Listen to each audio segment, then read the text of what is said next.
கர்த்தருக்கே மகிமை உண்டாவதாக. கிறிஸ்துவின் சீஷர்கள் ஊழியங்களிலிருந்து உங்களை சந்திப்பது உங்கள் அன்பு சகோதரன் ப்ரூஸ். பிதாவாகிய தேவனுடைய அன்பும் கர்த்தராகிய இயேசு கிறிஸ்துவின் கிருபையும் பரிசுத்த ஆவியானவருடைய அந்யோன்ய வழிநடத்தலும் பாதுகாப்பும் அரவணைப்பும் உங்கள் யாவரோடும் இருப்பதாக. ஆமென், ஆமென், ஆமென். தேவனுக்கே மகிமை உண்டாவதாக. அவர் உங்களை இந்த நாளிலே மீண்டும் ஒரு விசையாய் இந்த தொலைக்காட்சியின் வழியாக சந்திப்பதில் எங்களுக்கு தந்த கிருபைக்காக நாங்கள் கர்த்தரை ஸ்தோத்திரம் பண்ணுகிறோம். தேவனுடைய ஆசீர்வாதம் உங்கள் யாவரோடும் இருப்பதாக என்று சொல்லி வாழ்த்துகிறேன். இந்த நாளிலும் கூட மீண்டும் ஒரு விசையாக கர்த்தராகிய இயேசு கிறிஸ்து வாழ்ந்த நாட்களிலே நடந்த மறுபடியும் மற்றும் ஒரு சம்பவத்தை குறித்து சொல்லலாம் என்று சொல்லி பிரயாசப்படுகிறேன். சத்தியத்தையும் அறிவீர்கள், சத்தியம் உங்களை விடுதலையாக்கும் என்று சொல்லி யோவான் 8:32 சொல்கிறது. சத்தியத்தையும் அறிவீர்கள், சத்தியம் உங்களை விடுதலையாக்கும். சத்தியத்தை அறியும் போது நமக்கு ஒரு விடுதலை நிச்சயம் உண்டு. ஆமென், ஹல்லேலூயா. அப்ப அந்த சத்தியத்தை அறிகிறது தான் நமக்கு ஒரு விடுதலையை கொண்டு வருகிறதா இருக்கிறது. அதை அறிந்து நாம் அந்த விடுதலையோடு இருக்க வேண்டும் என்பதுதான் பிதாவானவருடைய திட்டம். அதனால தான் அவருடைய குமாரனையே நமக்காக தந்தருளினார். ஆமென், ஹல்லேலூயா. தேவனுக்கே மகிமை உண்டாவதாக. இதனாலும் கூட மத்தேயு எழுதின சுவிசேஷம் 9வது அதிகாரம் 12வது வசனத்திலிருந்து வாசிக்கிறேன். 12:13. இயேசு அதை கேட்டு, பிணியாளிகளுக்கு வைத்தியன் வேண்டியதே அல்லாமல் சுகமுள்ளவர்களுக்கு வேண்டியதில்லை, பலியை அல்ல இரக்கத்தையே விரும்புகிறேன் என்பதன் கருத்து இன்னதென்று போய் கற்றுக்கொள்ளுங்கள். நீதிமான்களை அல்ல பாவிகளையே மனம் திரும்புகிறதற்கு அழைக்க வந்தேன் என்றார். ஆமென், ஹல்லேலூயா. இந்த சம்பவத்தை கொஞ்சம் கவனிச்சோம் அப்படின்னு சொன்னா 10வது வசனத்திலிருந்து வாசித்தோம்னா, பின்பு அவர் வீட்டிலே போஜன பந்தி இருக்கையில் அநேக ஆயக்காரரும் பாவிகளும் வந்து இயேசுவோடும் அவர் சீஷரோடும் கூட பந்தி இருந்தார்கள். ஆமென். இயேசு எப்படிப்பட்டவர் அப்படின்னு பார்த்தீங்கன்னா, ஒரு பாவமும் இல்லாதவர் என்று வேத வசனம் சொல்லுகிறது. அவரே ஒரு நேரம் சொல்லும்போது சொல்றாரு, என்னிடத்தில் பாவம் உண்டென்று உங்களில் யாரால் சொல்லக்கூடும் என்று கேட்டார். அப்படி அவரிடத்தில் பாவம் இல்லை என்பதற்கு அநேக வசனங்களை இந்த வேதாகமத்திலிருந்து பார்க்கலாம். அப்படிப்பட்ட ஒரு நல்ல ஆண்டவர் இந்த உலகத்திலே மனிதனாய் அவர் சஞ்சரித்த போது, அவர் பாருங்க, ஒரு வீட்டில் போஜன பந்தி இருக்க போனார். போஜன சாப்பிட போனார் ஒரு வீட்டுக்கு. ஆமென். அங்க சாப்பிட போன இடத்துல அவரோட யாரெல்லாம் இருந்தாங்கன்னு போட்டிருக்கு பாருங்க. அநேக ஆயக்காரரும். இதை கொஞ்சம் கவனிச்சோம்னா, முன்னாடி வசனத்தை வாசிச்சோம்னா, இயேசு அவ்விடம் விட்டு புறப்பட்டு போகையில், அதாவது 9வது வசனம் 9:9, இயேசு அவ்விடம் விட்டு புறப்பட்டு போகையில் ஆயத்துறையில் உட்கார்ந்திருந்த மத்தேயு என்னும் ஒரு மனுஷனை கண்டு, எனக்கு பின் சென்று வா என்றார். அவன் எழுந்து அவருக்கு பின் சென்றான். அல்லேலூயா. ஆயத்துறையில் இருந்த மத்தேயு, ஆயக்காரன் என்று எழுதப்பட்டிருக்கிறது. ஆயக்காரன் டாக்ஸ் கலெக்டர், வரி வசூலிப்பவன். அந்த வரி வசூலிக்கிற ஒரு மனிதன், பின்பு அவர் வீட்டிலே போஜன பந்தி இருக்கையில் அநேக ஆயக்காரரும் பாவிகளும் வந்து. இங்க பாருங்க, பொதுவா இப்போ ஒரு தையல் தொழில் பண்றாருன்னா அவருக்கு நண்பர்கள் யாரா இருப்பாங்க? தையல் தொழில் வட்டாரத்தில் இருக்கிறவங்க இருப்பாங்க. ஒரு தச்சு வேலை பார்க்குறாருன்னா அவருக்கு நண்பர்கள் யாரா இருப்பாங்க? அவங்க சார்ந்த தச்சு வேலையை சார்ந்து இருக்கிறவங்க இருப்பாங்க. அதே போல ஒரு மெக்கானிக் இருக்கிறாருன்னு வைங்களேன், அவர் சார்ந்தவங்க அவருடைய இலாக்கா சம்பந்தப்பட்டவங்க தான் இருப்பாங்க பொதுவாகவே. அதற்கு மீறி சிலர் வந்து வேற நண்பர்கள் அடிப்படையில் வேற விதமான காரியங்கள் இருக்கலாம். இங்க ஆயக்காரர்களும் அநேக ஆயக்காரர்கள் வந்து உட்கார்ந்ததுக்கான காரணம் ஆயக்காரனாகிய மத்தேயு. ஆமென். பாவியா இருக்கிற மனுஷன் என்று சொல்லித்தான் ஆயக்காரன்னா அந்த நாட்களை ஒதுக்கிடுவாங்க. அவன் ரொம்ப பாவம் செய்யறாரு, அவன் பக்கத்துல நாம இருக்கக்கூடாதுன்னு சொல்லி என்ன பண்ணிடுவாங்க? ஒதுக்கிடுவாங்க. அப்படிப்பட்ட நிலையில ஒதுக்கப்பட்டிருந்த ஒரு மனுஷனைத்தான் பார்த்து ஆண்டவர் கூப்பிடுறாரு, நீ வா என் கூட அப்படிங்கிறார். அல்லேலூயா. இன்றைக்கு நீங்கள் ஒதுக்கப்பட்டிருக்கலாம், புறக்கணிக்கப்பட்டிருக்கலாம். உங்களை பார்த்து ஆண்டவர் சொல்றார், நீ என்கிட்ட வா அப்படிங்கிறாரு. ஹல்லேலூயா. நீ என்கிட்ட வா, நான் உன்னை என்ன பண்ண போறேன், என்ன பின்பற்றி வா. ஏன்னா இவனை பத்தி பின்னாடி வாசித்தீங்கன்னா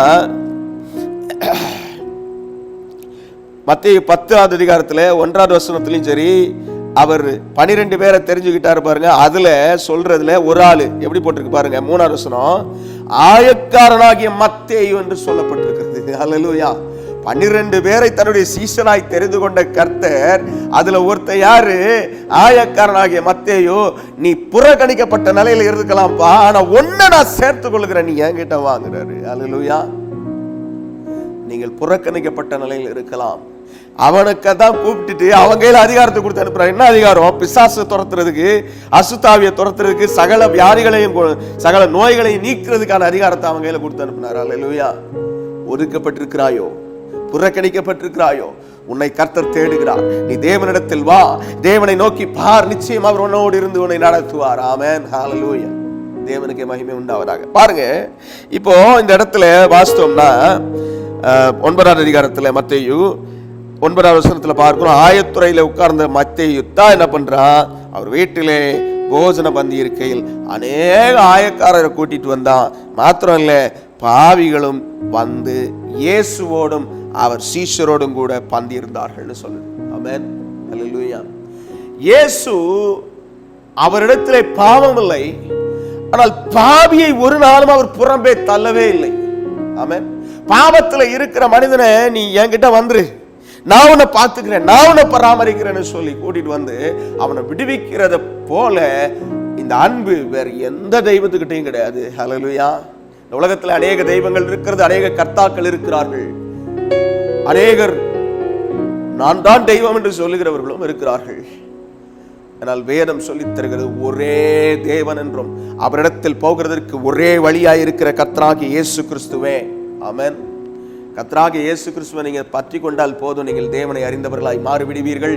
தேவனோடு இருக்க தேவன் உங்களை அழைக்கிறார். ஆமென். வாருங்கள், நிச்சயம் கர்த்தர் உங்களை ஆசீர்வதிப்பார். ஆமென். ஹல்லேலூயா. தேவனுக்கே மகிமை உண்டாவதாக. ஆமென். கர்த்தருக்கே மகிமை உண்டாவதாக. கர்த்தருடைய இரக்கமும் சமாதானமும் உங்களோடு இருப்பதாக. ஆமென். ஹல்லேலூயா. இங்க பாருங்க, இதுல பார்க்கிறோம் அநேக ஆயக்காரரும் பாவிகளும் வந்து இயேசுவோடும் அவர் சீஷரோடும் பந்தி இருந்தார்களாம். அப்ப ஆண்டவருக்கு தள்ளப்பட்டிருக்கிற, வெறுக்கப்பட்டிருக்கிற, பாவையா இருக்கிறான், இவன் கூட நான் இருக்க மாட்டேன்னு சொல்லி இருக்கிறான் பாருங்க, அவங்களைத்தான் அவருக்கு பிடிக்கவே செய்யும். ஆமென். ஏன்? வெறுத்து தள்ளப்பட்டவனிடத்திலே கிருபையை தருகிற கர்த்தர். ஆமென். வெறுத்து ஒதுக்கப்பட்டிருக்கிற நிலையிலே இருக்கிற உங்களை பார்த்து, இதோ என்னிடத்தில் வா, நான் உன்னை பராமரித்து உன்னை ஆசீர்வதிக்க விரும்புகிறேன் என்று சொல்லுகிற நல்ல கர்த்தராய் இருக்கிறார். ஹல்லேலூயா. தேவன் பெரிய காரியங்களை செய்வாராக. கிருபையும் சமாதானமும் உங்களோடு இருப்பதாக. நிச்சயமாகவே இந்த நாளிலே அவரிடத்திலே வாருங்கள், அவர் நிச்சயமாய் உங்களை விடுதலையாக்குவார். ஆமென். இதுக்கு மற்றவங்க கேட்டாங்க, பரிசேயரை கண்டு, பரிசேயர்னா ஊழியக்காரங்க தான். ஆமென். அந்த நாட்கள் இருந்த ஊழியக்காரங்க என்ன பண்ணாங்க, அவருடைய சீஷர்களை நோக்கி, உங்கள் போதகர் ஆயக்காரரோடும் பாவிகளோடும் போஜனம் பண்ணுகிறது என்ன என்று கேட்டார்கள். இந்த வசனத்தின்படி, இந்த வார்த்தையின்படி கவனிச்சீங்கன்னா, வெறுத்து தள்ளப்பட்டு அவங்க கூட சாப்பிட கூட மாட்டாங்க, அப்படிப்பட்ட ஒரு நிலைமை. அவங்களைத்தான் கூப்பிட்டு இயேசு அவங்களோட உட்கார்ந்து சரிசமமா சாப்பிடுறத பார்க்கிறோம். அல்லேலூயா. ஆமென். எவ்வளவு பெரிய கிருபை பாருங்களேன். அதே இயேசு யோவான்ல இப்படி ஒரு வார்த்தை இருக்கிறது, நாங்கள் வந்து அவனோடு போஜனம் பண்ணுவோம் என்றார். ஆமென். ஹல்லேலூயா. நாங்கள் வந்து அவனோடு போஜனம் பண்ணுவோம். ஆமென். போஜனம் பண்ணுகிறது. ஆண்டவர் நம்மோடு கூட உறவாட, நம்மோடு கூட இணைந்திருக்க விரும்புகிறார். ஆமென். வெறுத்து தள்ளப்பட்ட உங்களிடத்திலே அவர் தன்னை உங்களோடு இருக்கும்படிக்கு விருப்பப்படுகிற நல்ல ஆண்டவராய் இருக்கிறார். ஆமென். ஆனா இதை பார்த்து உலகம் என்ன வேணாலும் சொல்லலாம், ஓ இப்படி செய்யறாங்க, அப்படி செய்யறாங்க, இதாக்கு இப்படியாக்கு, என்ன வேணாலும் செய்யலாம். ஆனா நம்ம பார்க்க வேண்டியதெல்லாம் அங்க மட்டும்தான். ஆமென். பரலோகத்தை மாத்திரம் நோக்கி பாருங்க. அல்லேலூயா. கர்த்தர் உங்களோடு இருப்பாராக. ஆமென். பாருங்க, இந்த வசனத்துல பரிசேயர் அதை கண்டு அவருடைய சீஷர்களை நோக்கி, உங்கள் போதகர் ஆயக்காரரோடும் பாவிகளோடும் போஜனம் பண்ணுகிறது என்னவென்று கேட்டார்கள். இயேசு அதை இவன் கேட்டது யார்கிட்ட? சீஷர்கிட்ட கேட்டான். ஆனா கவனிச்சுக்கிட்டு இருந்தது யாரு? கர்த்தர் கவனிச்சுட்டு இருந்தாரு. கவனிச்சுக்கிட்டு சொன்னாரு பாருங்க, பிணியாளிகளுக்கு வைத்தியன் வேண்டியதே அல்லாமல் சுகமுள்ளவர்களுக்கு வேண்டியதில்லை. ஆமென். அப்ப பாவியா இருக்கிறவனை ஏன் சேர்த்துக்கிறாரு?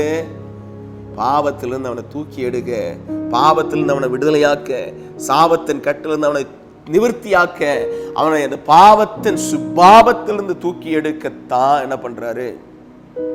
அவனையே ஆண்டவர் கூப்பிடுகிறார். ஆமென். இன்றைக்கு நீங்க எப்படிப்பட்ட பாவத்தில் இருக்கிறீங்கன்னு உங்களுக்கு தான் தெரியும். எப்படிப்பட்ட பாவம் பைபிள்ல நீங்க வாசித்து பாருங்க. பைபிள்ல வாசித்தா அநேக காரியங்கள் சொல்லப்பட்டிருக்கிறது. அநீதி எல்லாம் பாவம்தான் எழுதப்பட்டிருக்கிறது. மற்றவர்களை ஒடுக்கிறது ஒரு பாவம், மற்றவர்களுக்கு விரோதமா பேசுறது ஒரு பாவம், மற்றவர்களை நியாயம் தீர்க்கிறதும் ஒரு பாவம். இல்லையா? இதெல்லாம் விட வெளிப்படையாயிருக்கிற குடி வெறியில் இருக்கலாம், போதை பழக்க வழக்கத்தில் இருக்கலாம், அல்லது எப்பவுமே சினிமா மோகத்திலே இருக்கலாம், அல்லது எப்பவுமே இந்த இப்பெல்லாம் புதுசாக வருது டிக்டாக் மோகத்தில் இருக்கலாம், அல்லது ஃபேஸ்புக் மோகத்தில் இருக்கலாம், அல்லது வாட்ஸ்அப் மோகத்தில் இருக்கலாம், அல்லது இன்ஸ்டாகிராமில் நான் இதை போஸ்ட் பண்ணுறேன், அதை போஸ்ட் பண்ணுறேன், ஏதோ ஒன்று பண்ணுறேன்னு சொல்லி ஒரு மோகம் நிறைந்த ஒரு வாழ்க்கையில் நீங்கள் இருக்கலாம். தேவனை விட்டு விலகச் செய்கிற எதுவும் பாவமே. ஆமென். தேவனை விட்டு விலகச் செய்கிற எதுவும் பாவமா இருக்கிறது பிரியமானவர்களே. அதனால இதையெல்லாம் விட்டு விலகிட, இப்படிப்பட்ட கிரியைகளை எல்லாம் விட்டு விலகிட கர்த்தர் நமக்கு உதவி செய்ய வேண்டும் என்று சொல்லி தேவனிடத்தில் கேளுங்கள், அவரிடத்திலே வாருங்கள். அவர் உங்களோடு இணைந்து உங்களை பராமரிக்க அவர் விரும்புகிறார். ஆமென். ஹல்லேலூயா. அப்ப பாருங்க, சொல்றாரு பாருங்க, பிணியாளிகளுக்கு, அதாவது பாவத்திலே இருக்கிறவனுக்கு அவனுக்குத்தான் வைத்தியர் வேணும்னு சொல்லி பாவத்திலே ஒதுக்கப்பட்ட தள்ளப்பட்ட நிலையில இருக்கிறவனை தள்ளி விடாம பக்கத்துல அவன் கூட இருந்து அவனுக்கு என்ன செய்யறாரு? சும்மா வந்திருப்பார் இயேசு பிரசங்கம் பண்றதுல தேர்ந்த ஒரு தேவன். ஆமென். ஹல்லேலூயா. இங்க பார்த்தீங்கன்னா அவர் உயிரோடு எழுந்து அவர் நடந்து போகிறார், எம்மாவு சீஷரோட நடந்து போகிறார், வசனங்களை எடுத்து காட்டி பேசுறாரு. அதை கேட்டுக்கிட்டு இருக்கிறான் அவங்க ரெண்டு பேரும். எம்மாவு சீஷர்கள் ரெண்டு பேரும் கேட்டுக்கிட்டே போறாங்க. கடைசியில் அது இயேசுன்னு அறியாம போய்கிட்டு இருக்காங்க. ஆனா அவர் இயேசு என்பதை அறிந்தோன்னு ஒரு ஸ்டேட்மெண்ட் கொடுத்தார் ரெண்டு பேரும். அவர் வேத வாக்கியங்களை எடுத்து காட்டின போது நம்முடைய இருதயங்கள் கொழுந்து விட்டு எரியவில்லையா? ஆமென். அப்ப இயேசு பேசினார்னா இருதயம் எப்படி இருக்கும்? கொழுந்து விட்டு எரியும். ஆமென். ஹல்லேலூயா. இயேசு பேசுறத கேட்கறதுக்கு நீங்க ஆசையா வருவீங்கன்னா, இயேசு பேசுறத கேட்கறதுக்கு நீங்க வாஞ்சையா இருப்பீங்கன்னா, இன்றைக்கு கர்த்தர் உங்களிடத்துல பேச விரும்புகிறார். அவர் சொல்லுகிற காரியம், மகனே மகளே, நீ திரும்புகிறதுக்கு மனதாய் இருந்தால் என்னிடமாய் திரும்பு என்று சொல்லி தேவன் சொல்லுகிறார். ஆமென். அவரை நோக்கி பாருங்கள், அவர் நிச்சயமாய் உங்களை விடுதலையாக்குவார். அவர் நிச்சயமாய் உங்களை சத்திய மார்க்கத்திலே நீங்கள் நடக்கும்படிக்கு அனுக்கிரகத்தை தந்து ஆசீர்வதிப்பார். ஆமென். சத்திய மார்க்கத்திலே நடக்கும்போது அது என்ன நடக்கும்? பரிசுத்தவான்களாய் நாம் மாற்றப்பட்ட பின்பும், அதாவது இயேசு கிறிஸ்துவை அறிந்த பின்பு, இயேசு கிறிஸ்துவின் ரத்தத்தினால் நீங்க கழுவப்பட்ட பின்பு, ஒருவேளை நீங்க கழுவப்படாது இருப்பீங்கனால் நீங்க ஒரே ஒரு வார்த்தையை உங்க வாயிலிருந்து சொன்னீங்கன்னா இப்பவே நீங்க கழுவப்பட்டுறலாம். ஆமென். எப்படி? கர்த்தராகிய இயேசுவே, என் பாவத்தை மன்னித்து என்னை உம்முடைய ரத்தத்தினால் கழுவும்னு சொன்னீங்கன்னா போதும், இன்றைக்கே உங்களுக்கு அந்த கழுவப்படுதல் உண்டாகிவிடும். ஆமென். இந்த கழுவப்படுதல் என்பதுதான் இயேசு கிறிஸ்துவினால் உண்டாக்கப்பட்டிருக்கிற ஒரு ரட்சிப்பை குறிக்கிறது. ரட்சிப்பு நிறைவேற பிரயாசப்படுங்கள் என்று பைபிள் சொல்லுகிறது. அந்த ரட்சிப்பு நிறைவேற பிரயாசப்படுகிறது என்றால் என்ன? பரிசுத்தவான்கள் சீர் பொருந்த பன்னம் பருட்டு தேவன் சபையிலே ஊழியர்களை வைத்தார் என்றே எழுதப்பட்டிருக்கிறது. அப்படியானால் நான் கழுவப்பட்டுட்டேன், அதனால பரிசுத்தமாயிட்டேன், ஆனாலும் என்கிட்ட சுபாவத்திலே மாற்றம் வேண்டும். என்னுடைய சுபாவம், என் இருதயமே, ஆண்டவராக இயேசு சொல்லி சொன்னாரு, இருதயமே மகா திருக்குள்ளதும் கேடுள்ளதுமாய் இருக்கிறது. அந்த இருதயம் சுத்திகரிக்கப்படுறதுக்கு என்ன அவசியமா இருக்குது? ஆண்டவருடைய வார்த்தை எனக்குள்ள வருகிறது அவசியமா இருக்கிறது. அந்த வார்த்தை எனக்குள்ள வர்றதுனால இந்த இருதயம் சுத்திகரிக்கப்படுகிறது. ஆமென். ஹல்லேலூயா. ஒரு உதாரணம் சொல்றேன். ஒரு வயதான மனிதன் எல்லா வேலைகளையும் முடித்துவிட்டு கடைசியாய் ஒரு பைபிளை எடுத்து வாசிச்சுக்கிட்டு இருக்கிறார் தொடர்ந்து. இதை ஒரு சின்ன தம்பி, அவன் அந்த வயதான மனிதனுடைய பேரன் பார்க்கிறான். பார்த்துட்டு தாத்தா கிட்ட வந்து கேட்குறான், தாத்தா நீங்க தினமும் இந்த பைபிளை வாசிக்கிறீங்களே, உங்களுக்கு என்ன கிடைக்குதுன்னு கேட்டான். தினமும் வாசிக்கிறீங்களே, என்ன கிடைக்குது? அதுக்கு அவரு ஒன்றும் சொல்லாம பக்கத்துல இருந்த ஒரு வாளி, அதாவது கூடை போல இருக்கிற ஒரு வாளியை எடுத்து கொடுத்தார். நீ இந்த போய் அந்த பக்கத்தில் இருக்கிற கிணத்துல இதில் தண்ணீர் கொண்டு வா அப்படின்னு சொன்னார். அவன் கொண்டு போனான். ஆனால் அந்த கூடையில் பொத்தல் இருந்தது, ஓட்டைகள் இருந்தது. அதை எடுத்து நிரப்புறான். நிறைஞ்சி தாத்தா கிட்ட வர்றதுக்குள்ளே தண்ணி காலி ஆயிடுது. கிட்ட போகிறான், திரும்ப எடுத்துகிட்டு வர்றான், நிறைஞ்சி கிட்ட வர்றதுக்குள்ளே தண்ணி காலி ஆயிடுது, கொட்டிடுது. இதே மாதிரி பல நேரம் செய்துட்டு அண்டு சோர்ந்து போய் தாத்தா சொல்கிறான், தாத்தா நீங்கள் சொன்னீங்க அந்த கூடையில் நிரப்பி தண்ணி எடுத்துட்டு சொல்லி நான் எடுத்துகிட்டு வந்தேன், வர வழியில் அது தண்ணி கொட்டி கொட்டி ஒன்றுமே இல்லாமல் போச்சு, தண்ணி இல்லை அப்படின்னு சொன்னான். அப்போ தாத்தா சொன்னார், தம்பி இந்த கூடையை நான் முதல்ல உன் கையில் கொடுக்கும்போது எப்படி இருந்தது அப்படின்னு சொன்னார். இந்த கூடை முதல்ல எப்படி இருந்தது? முதல்ல அழுக்காக இருந்தது தாத்தா அப்படின்னு சொன்னான். இப்போ எப்படி இருக்குது பாருன்னு சொன்னார். இப்போ நல்லா சுத்தமாக கழுவி நல்லா இருக்க மாதிரி இருக்கே தாத்தா அப்படின்னு சொன்னான். அதுக்கு தாத்தா சொன்னார், தம்பி இதே மாதிரி தான் வேத வசனம் ஒரு மனிதனுடைய இருதயத்துக்குள்ளே வரும்போது அவனுடைய இருதயம் சுத்திகரிக்கப்பட்டு கழுவப்பட்டு அவனுடைய பாவங்கள், அவனுடைய கரைகள், அவனுடைய கெட்ட குணாதிசயங்கள் எல்லாம் போய் வேதத்தை திரும்ப திரும்ப படிக்கிறதுனால வர்ற ஒரு மேன்மையை நான் உனக்கு சொல்றேன்னு சொல்லி அதை சொல்லி கொடுத்தார். ஆமென். எவ்வளவு உண்மையான ஒரு சம்பவம் தெரியுமா இது? நீங்க வேணா இதை டெஸ்ட் பண்ணி பாருங்க, இதை சோதித்து பாருங்க. நீங்க இந்த பரிசுத்த வேதாகமத்தை எடுத்து நீங்க தொடர்ந்து வாசித்து பாருவீங்கன்னா, இந்த வேத வசனத்தின்படி நான் என்னுடைய வாழ்க்கை மாறணும்னு சொல்லி நீங்க உங்களை ஒப்பு கொடுத்து வாசிக்க ஆரம்பிச்சீங்கன்னா அது ஆட்டோமேட்டிக்காவே மாறும்.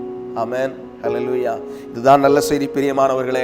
கர்த்தராகிய இயேசு கிறிஸ்துவினால் உண்டாயிருக்கிற ஒரு அற்புதமான செய்தி உங்களுக்கு வருகிறது. என்னவென்றால், இந்த பரிசுத்த வேதாகமத்தை நீங்கள் எடுத்து வாசிக்கும் போது அது நிச்சயமாகவே உங்களை சுத்திகரிக்கிறதாய், உங்களை விடுதலையாக்குகிறதாய், உங்களுடைய கண் சொருகி போயிருக்கிற நிலை எல்லாத்தையும் விட்டு நீங்கள் நன்காய் பார்க்கும்படிக்கு தேவன் அனுக்கிரகம் தருகிறதாய் இருக்கிறது. ஹல்லேலூயா.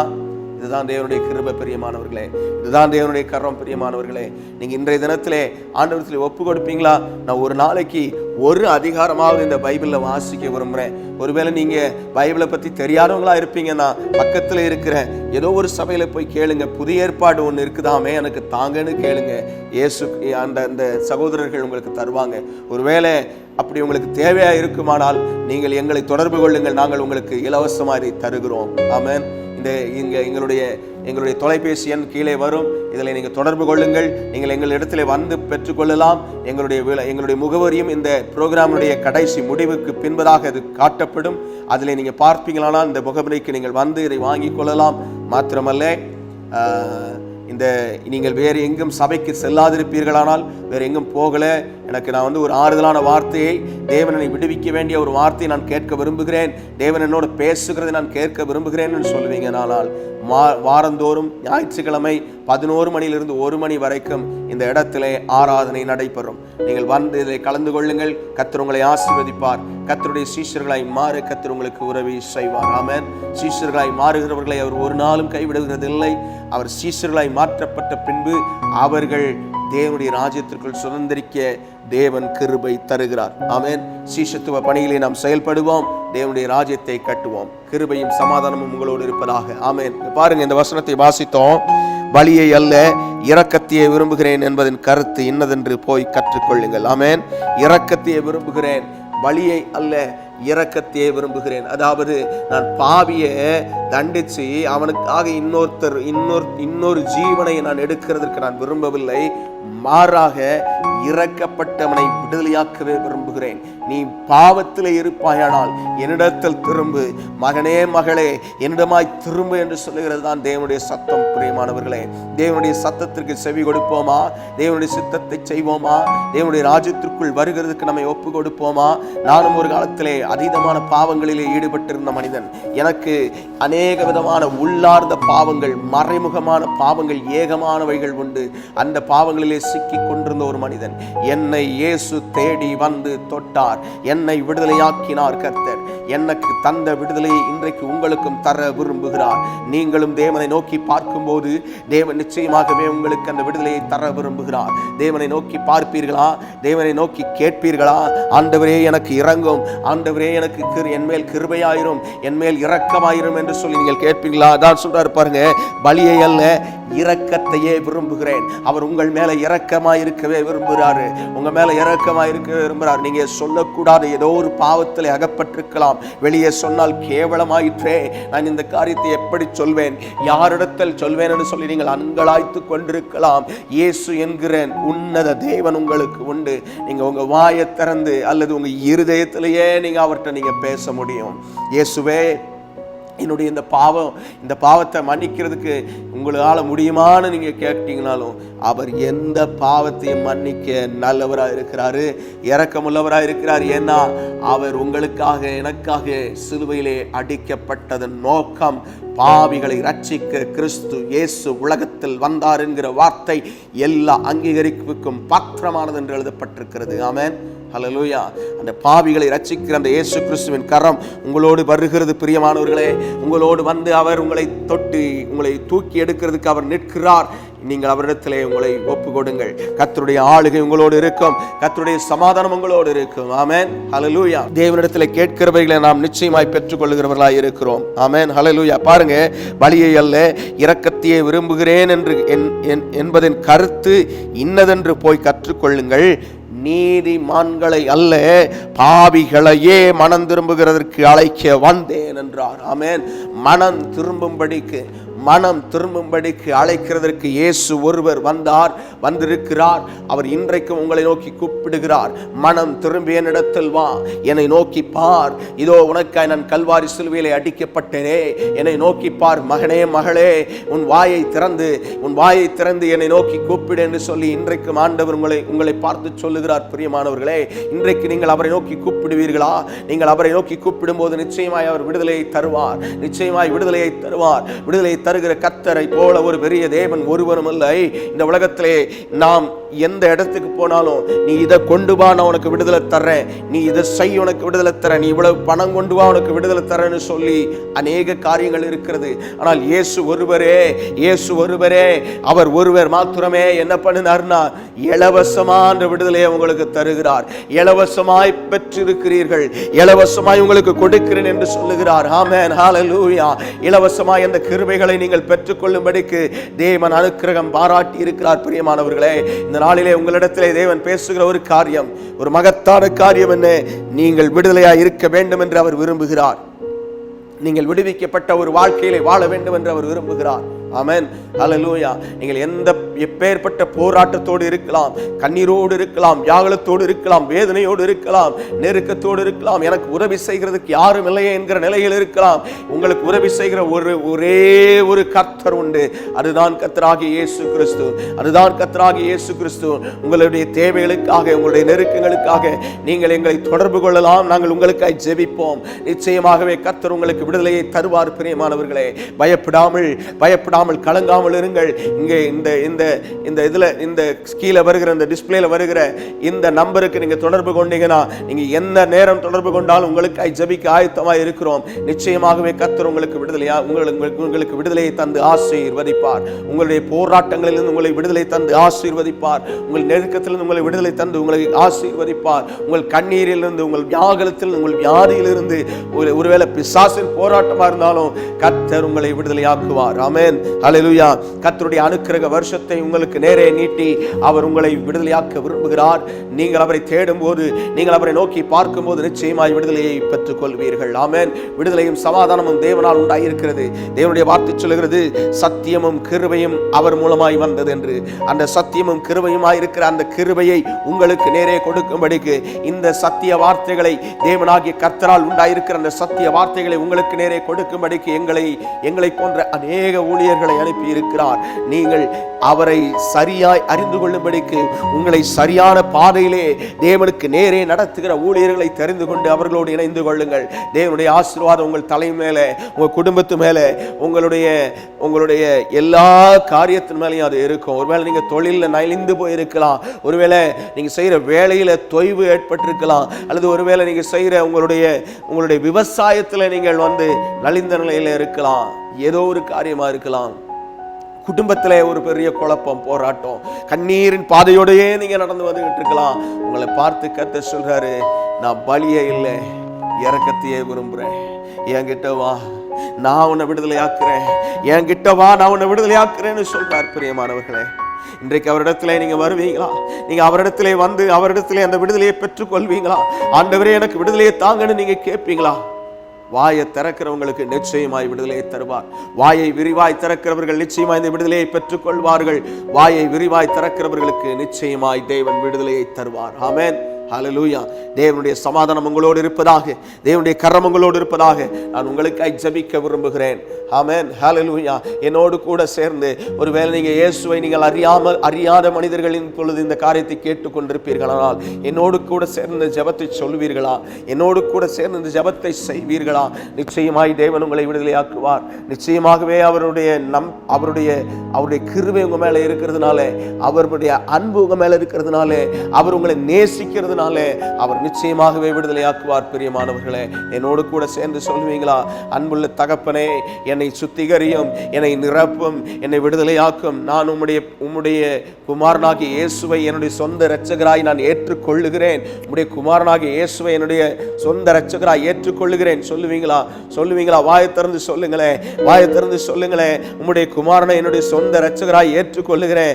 அந்த இரட்சகரால் எனக்கு விடுதலை, அந்த இரட்சகரால் எனக்கு பாவ மன்னிப்பு உண்டு, அந்த இரட்சகரால எனக்கு விடுதலையும் சமாதானமும் உண்டுன்னு சொல்லி நான் விசுவாசிக்கிறேன்னு சொல்லி ஒப்பு கொடுப்போம். கர்த்தர் நிச்சயமாகவே உங்களை விடுவிப்பார்.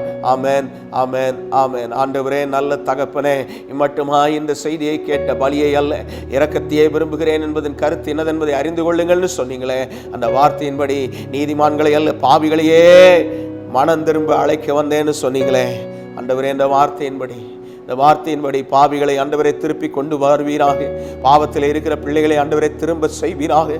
தேவனோடு இருக்க செய்வீராக, நிலைநிறுத்துவீராக, திடப்படுத்துவீராக, ஸ்திரப்படுத்துவீராக. ஒப்பு கொடுக்கிறையா? தேவனுடைய கரம் ஆளுகை செய்யட்டும். இந்த நாளிலும் கூட கண்ணீரோடு வேதனையோடு, எனக்கு இந்த பாவத்திலிருந்து விடுதலை இல்லையே, நான் சொல்லக்கூடாது, இந்த பாவத்தில் இருக்கிறேன், எனக்கு விடுதலை தருவார், யார் இடத்துல நான் போய் சொல்லுவேன்னு சொல்லி ஏங்கி கொண்டிருக்கிற அந்த பிள்ளைகளை கர்த்தர் பாருங்க. ஏக்கத்தோடு, கண்ணீரோடு, வியாகுலத்தோடு ஆண்டவரே இருக்கிற பிள்ளைகளை தொடுங்கப்பா. கர்த்தருடைய மகிமை பிள்ளைகளை தொடுவராக. இரக்கத்தில் ஐஸ்வர்யம் உள்ள தேவன்.